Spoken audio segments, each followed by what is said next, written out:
If you want to create a clean, graphic, retro, or screen-printed effect in GIMP, one of the easiest tools to use is Posterize.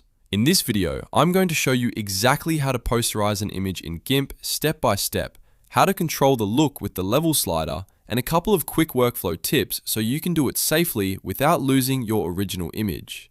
And if this tutorial helps you out, make sure to hit like and subscribe for more easy GIMP tutorials just like this one.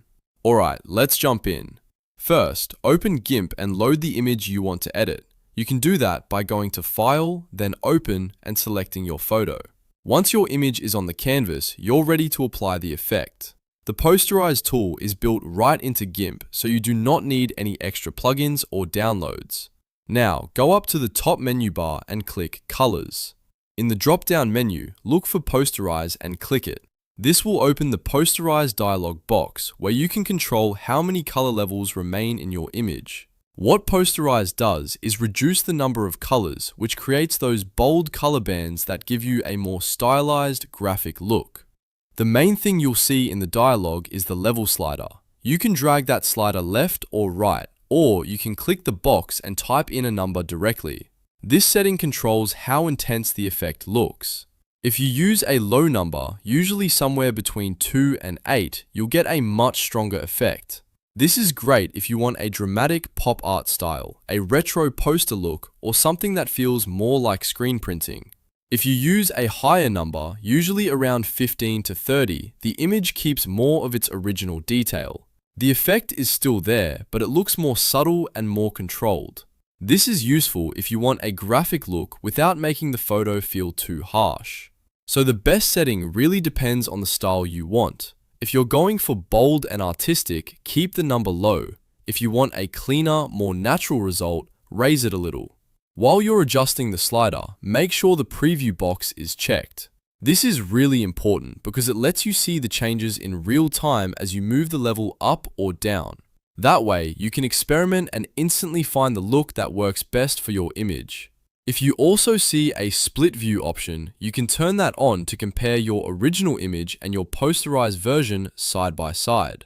That makes it much easier to judge whether the effect is too strong or too weak. A quick tip before you apply anything permanently: work on a duplicate layer first. That way, your original photo stays safe underneath. To do that, you can press Ctrl, Shift, and D on Windows or Command, Shift, and D on Mac to duplicate the layer. This is a smart habit whenever you're making edits like this because it gives you a backup in case you want to go back and adjust your effect later. And if you want to create a black and white comic book style, here's another great trick. Before opening Posterize, go to Colors, then Desaturate, and choose Desaturate. This removes the color first, and then when you apply Posterize, the image takes on a more monochrome, illustrated look. It's a really effective way to make portraits, street photos, or product images feel more artistic and stylized. Once you've got the look you want, just click OK to apply the effect. GIMP will now posterize the image on your selected layer. From there, you can continue editing, export the file, or combine the effect with other tools to build a more creative design.